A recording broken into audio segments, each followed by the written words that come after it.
Già oggi potrebbero arrivare sul tuo conto 1.000 euro ed è del tutto possibile. Se stai guardando questo video, sei fortunato. Fai parte di un ristretto gruppo di persone selezionate a cui è riservata questa opportunità. Grazie alla nostra piattaforma automatizzata potrete guadagnare molto denaro. Nessuna conoscenza preliminare, nessuna procedura complessa. Il sistema funziona in modo completamente automatico e permette al vostro capitale di crescere di minuto in minuto. Questa offerta è limitata nel tempo e nel numero di partecipanti. Non tutti potranno accedervi. State guardando questo video perché siete stati selezionati. Per iniziare, registrati al link qui sotto e tieni il telefono a portata di mano. Uno dei nostri collaboratori ti contatterà per attivare il tuo account e avviare il processo. L'opportunità c'è. Ora la decisione spetta a te. Okay, so let's start with the discussion in that case. The discussion that I will try to follow today is under the worksheets, which is at the end of your modules on Canvas. It's called Worksheet 1. It looks like something like this. I'm going to ask you some questions about the lectures that you've covered and some of the readings that you have done. So the first question that I want to start discussing with is Netflix's strategic positioning. I'm aware, or I'm pretty sure everyone has had Netflix before or has some friends that use Netflix as a streaming service or currently have Netflix. What do you think is Netflix's strategic positioning?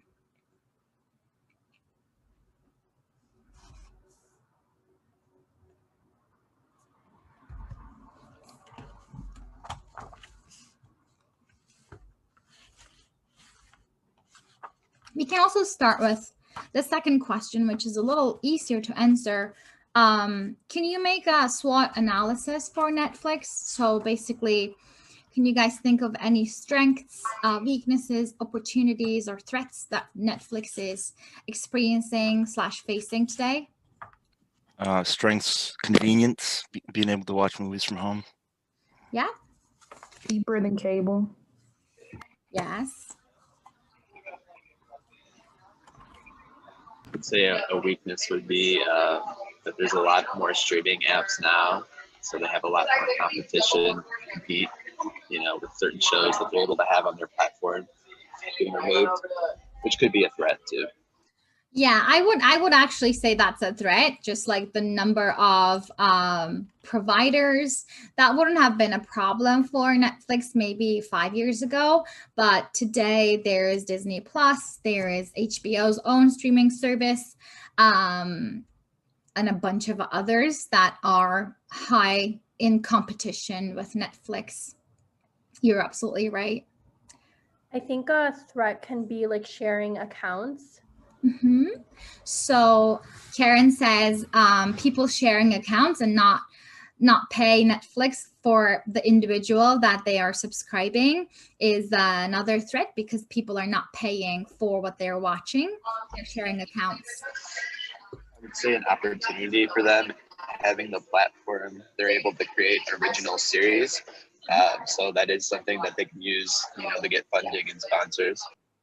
Yeah, one of the opportunities is that they're creating some original content, and it's good for them because actually what happened is that in the past 2 years, a lot of the streaming services started pulling off their content from Netflix, right? A lot of things disappeared from Netflix and started appearing in the other competitor channels because it was basically owned by them in terms of content.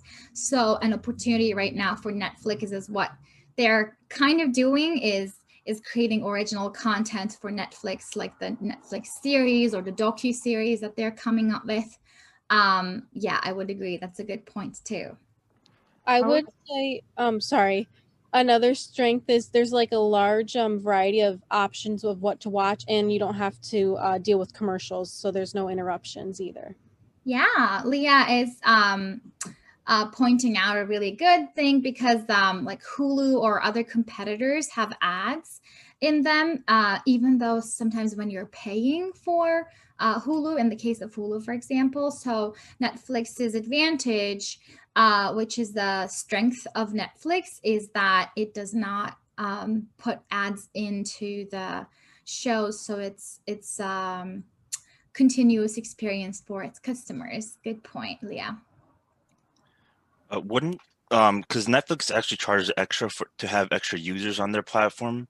Mhm. So wouldn't that also be a strength as opposed to other programs that kick you out if two of you are on the same platform? Yeah. So sort of like a loyalty to their customers, not to kick you off if someone else is using it. Yeah. If you pay that extra $1 or whatever it is. Yeah, I would put it this way. Netflix has different pricing strategies for different users. So if you're a family watching Netflix, then you can pay a little bit extra and have as many users on there as you want. If you are a couple, I'm actually not very familiar with their pricing options, but basically having options for different types of users is a great thing. So one other strength is basically not creating inconvenience for users who want to log on from 3 devices or more, and allowing that to happen is another strength.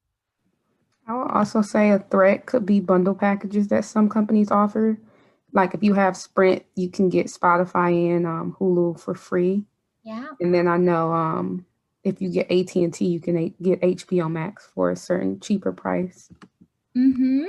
Another threat, as Zaira said, is the bundling of other companies, basically who share corporate power together or who share content. I think AT&T owns HBO or something like that. So basically, they bundle friend companies bundle their products and try to push their product onto the consumer.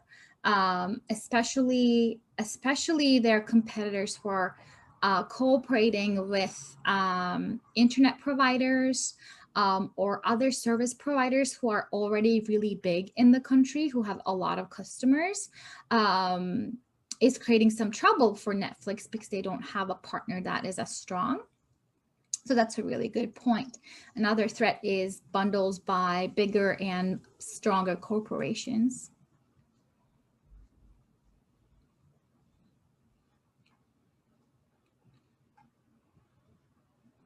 What else?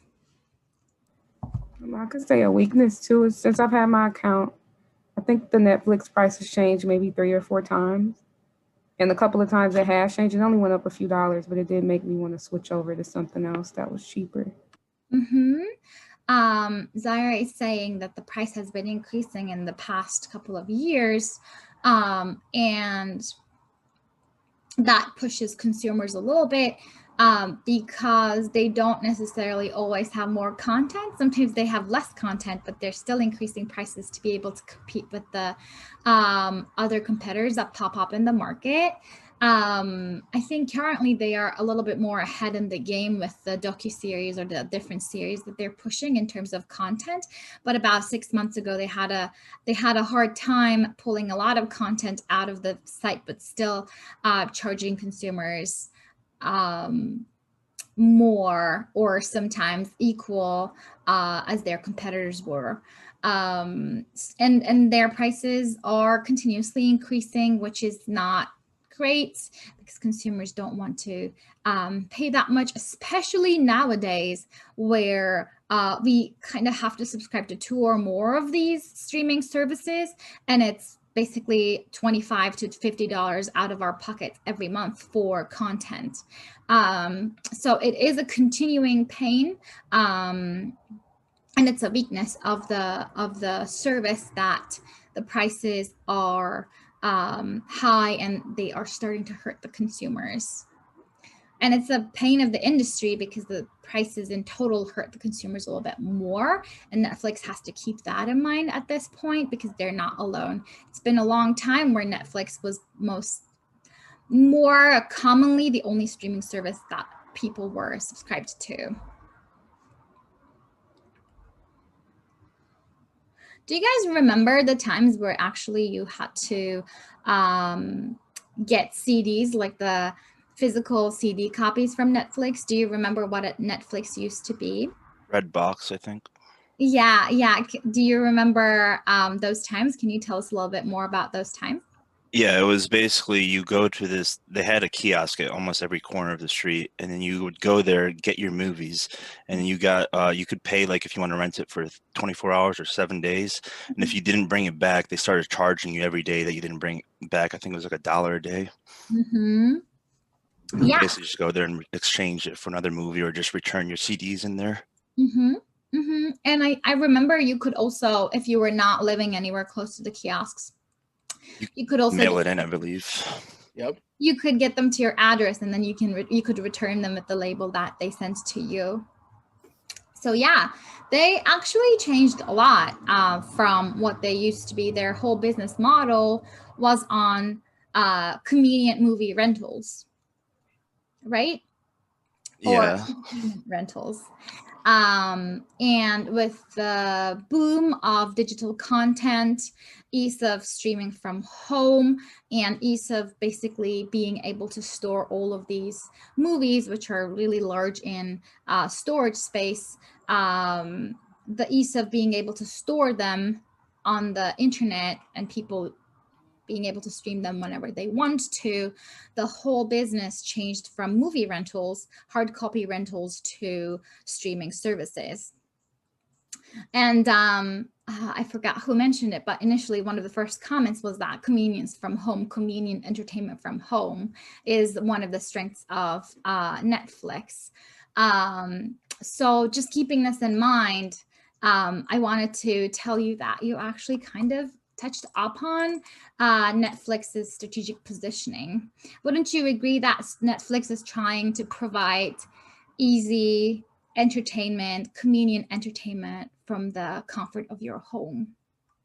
Definitely. If you think about their biggest competitor, Blockbuster, back in the day, what they did was perfect. They just did a good enough job to get people to stop going to Blockbuster and drove out their main competition back in the day, and then moved on to online. I remember a time Netflix was the only streaming service there was. You had every show on there, and like it was just amazing. Like, yeah, they were basically like positioned perfectly at that time. Yeah. Now there's so much saturation where we're getting to a point where we're just going to go back to TV someday. Just because like you have to have 4 or 5 different subscriptions to get everything you want, which kind of sucks, but yeah, Ali is completely right.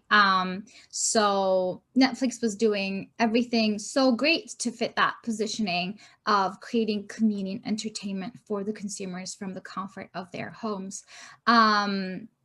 He just mentioned also that they were, there was a time they were doing this so successfully while competing with a very successful brand, Blockbuster. I also remember that there was a time they switched into online streaming, but not everything was available online. So they would still provide you the streaming of whatever it was available, but you could still rent the CDs for the content that was not available. Maybe you paid like $1 for the CD rental or whatever. They tried out another business model very, very shortly, because I think the switch to everything online happened quick enough.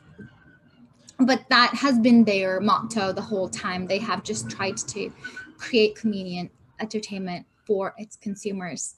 And I totally agree that with Ali that they have to switch their business model or their positioning. They have to make a pivot soon enough before everyone goes back to watching TV again, because they are facing very high competition from very strong companies that are pulling their content out of Netflix, which is putting Netflix in a weak position, and also creating their own streaming services,